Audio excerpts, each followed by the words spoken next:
Coach, you guys played so well in that first quarter. So that said, but did their zone really disrupt your rhythm down the stretch? Yeah, I mean, I thought we just got stagnant against it. We were great in the first half against it. Probably the best we've played all year against the zone. And obviously been zoned quite a bit by these guys and Brooklyn. And when we really move it and get it quickly, either through the middle to the second side or just a simple pick where we drive and penetrate and get it to the second side, we're pretty good. They dare you to shoot those shots in the middle, and with their length, it's a good dare, and you usually aren't successful, and we missed a ton of those. We've got to make sure that we're a little bit more purposeful and getting a great one and not staring. I think sometimes when you tense up a little bit because they're coming back, you have a tendency to stare. The ball starts bouncing a little bit more, and you're not getting it side to side with as good a movement as you need to against the zone.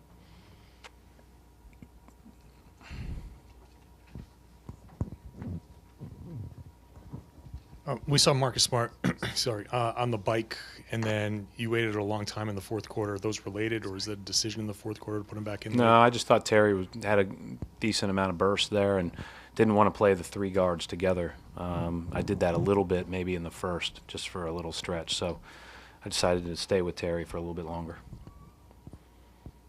So unrelated. Al finished with a triple-double. Just how valuable is his the well-roundedness that he brings? I mean, it's big, and I thought that, obviously he played in the middle of that zone a lot, and I thought when he did, we were at our best. But he, I don't think we can overstate his importance to our team.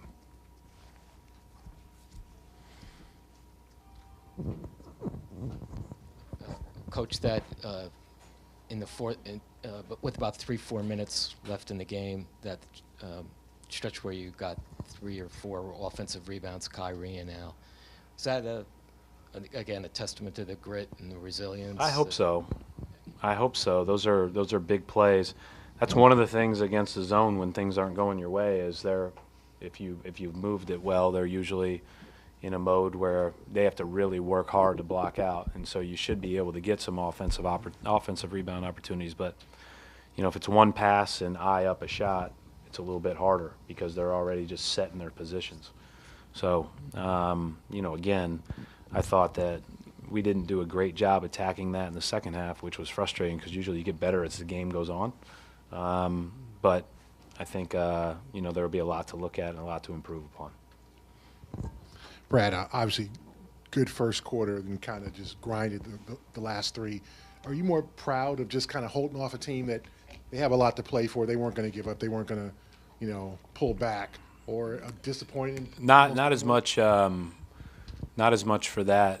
But Gary, we needed to have one of these where things were really going against us and we just found a way, right? And unfortunately, we've had 2 of these against these guys at home. But that's what they do. They keep coming. They're really hard playing. They're really well coached. And like I said about the zone, I thought we just got stagnant.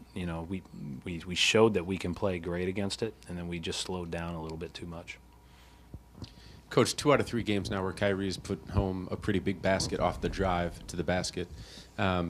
What can the team as a whole learn from that and how successful that's been to give you guys a couple of really important wins here down the stretch? You mean the one where he got the blocking foul? Is that what you're – yeah, I mean, it was a big play. Obviously a huge play when it goes from 3 to 6 like that. But he's one of the best scorers in the league. When he puts on those jets in transition, he's hard to keep from where he wants to go. Is there anything to read into that, the couple of big baskets have come with you guys driving to the rack rather than – Yeah, but I'm not sure everybody's got his jets. So I don't think it's something everybody should try at home. Or, a lot of guys in the NBA shouldn't try it either.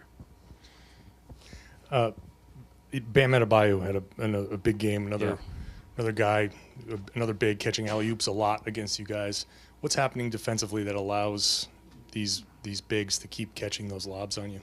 Yeah, so, we've given up a lot less of those when we've played double big, but I'll go back and look and see when they came and why they came.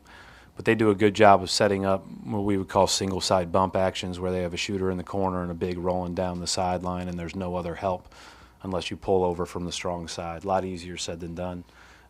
We have to clean up that, and that'll be a great test for Wednesday, right? I mean, this is like to us, this is like a playoff prep in a lot of ways. We're not going to play Miami in the first round, but I think ultimately, when you play a team back-to-back that's, superbly coached and has a lot of really good players and can go a lot of different options, like they can play big, they can play small, they've got a couple guys out that might play, like you got to be ready for everything. And so this will be a really good opportunity to almost have a mini playoff-like game on Wednesday night.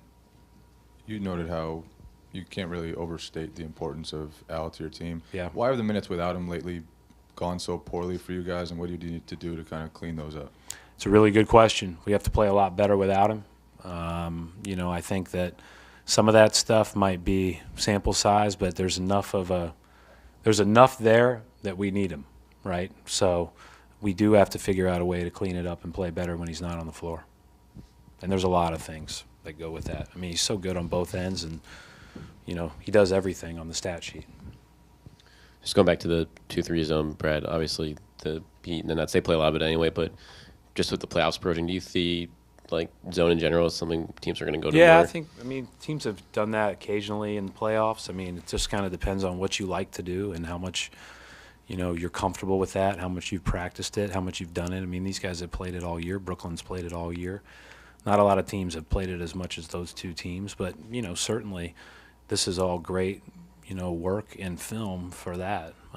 There's no doubt. We played it at stretches 2 years ago in the playoffs against Chicago especially, but played it a little differently, and I think you want to have little things like that, but at the end of the day, we're going to, most teams are going to be who they are most of the year. But you got to be ready for everything. Thank you.